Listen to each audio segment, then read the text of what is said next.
Tonight on Connecticut's news station, Alex Murdaugh convicted.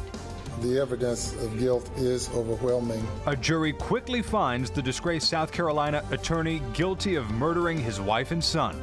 Also, Elon's family speaks. He was such a good friend.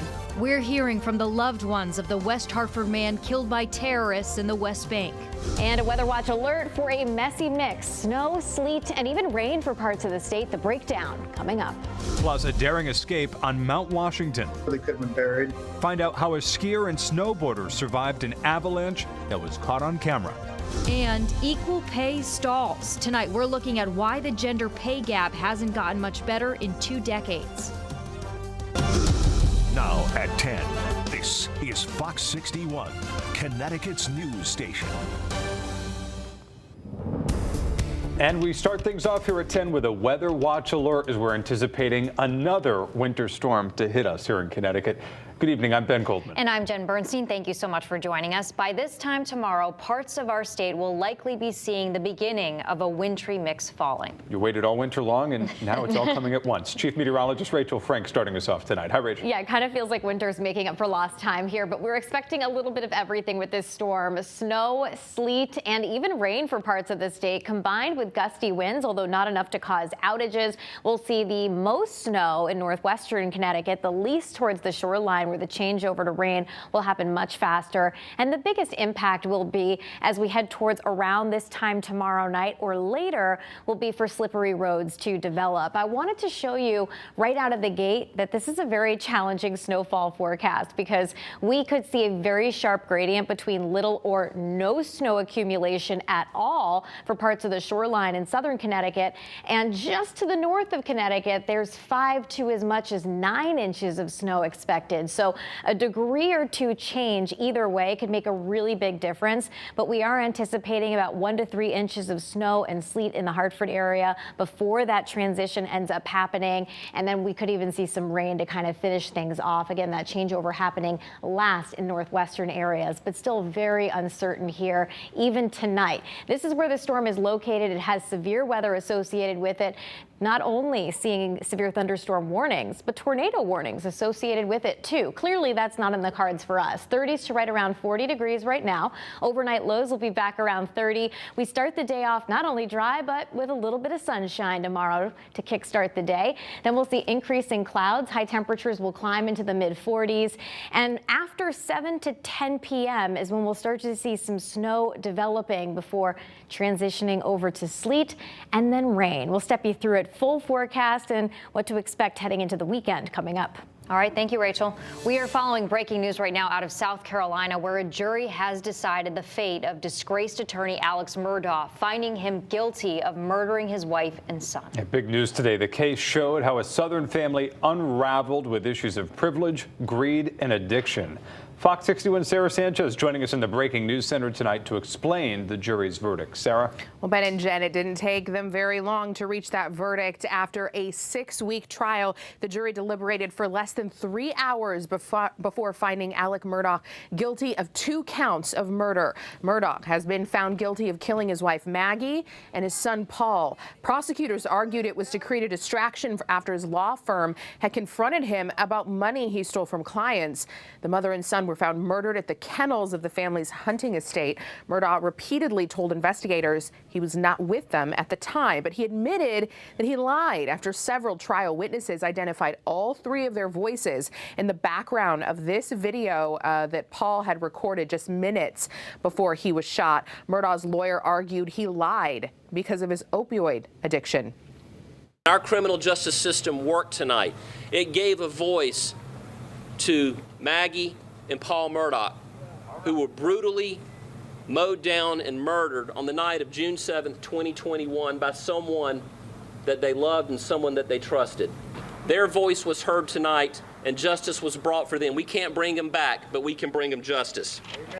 Murdaugh's lawyer was denied his request for a mistrial. The lawyer is expected to appeal the conviction, arguing the evidence of financial crimes was unrelated to the killings.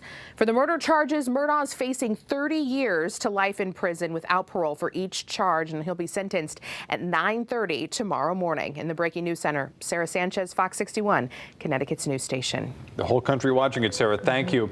Well, also new at 10 tonight, we're hearing from the family of the West Hartford man shot and killed in the West Bank. 26-year-old Elon Ganellis was on the way to a wedding earlier this week when he was attacked by Palestinian terrorists. Fox 61's Gabby Molina talked with his family about how they want him to be remembered. Elon Ganellis was the oldest sibling. His two younger brothers spoke out here at the Jewish Federation of Greater Hartford, sharing their memories of the person they both said they looked up to. And there is an Elon-sized hole in our hearts that will never be filled. In West Hartford and beyond, people are mourning the loss of Elon Ganellis. He was such a good friend because he was always unafraid to say what was on his mind. He would use this to make everyone laugh, to start fascinating conversations, unique conversations that you wouldn't have with anyone else. Gabe and Simon Ganellis, his younger brothers, said their brother should be remembered for his intelligence and his love for those around him. Elon was incredibly open-minded. He loved engaging with people with different opinions than his own. Elon loved learning. He loved knowing things. He loved knowledge. Ganellis' life was cut short on Monday when he was shot and killed while he was driving in the West Bank. Elon didn't go looking for trouble or was traveling on a well-traveled public road. You don't think that this could ever happen to you or someone that you know. And so he wasn't afraid. 2 days later, 3 Palestinians were arrested for the shooting, at the same time as thousands of people gathered for his funeral. We didn't expect so many people to show up, but it was so powerful to see so many people come. Such a sense of unity and brotherhood. While Ganellis grew up in West Hartford, he also had a deep connection to Israel, serving in the Israel Defense Forces and traveling throughout the country, something he had been doing the week before his death. I was really lucky to be able to spend his last week with him. We went touring around the north of Israel, his favorite thing to do, tour. He loved Israel because that's the homeland of his people. Ganellis was currently living in New York City, where he stayed after he attended Columbia University. In West Hartford, Gabby Molina, Fox 61, Connecticut's news station. Tough story, Gabby. Thank you. New at 10 tonight, a person sent to the hospital after crashing into a tree in Putnam, right near the Rhode Island state borderline. State police say it happened on Route 44 just after 2 o'clock this morning. These photos from East Putnam police show a lot of damage to the car's front end. That person was sent to the hospital with minor injuries.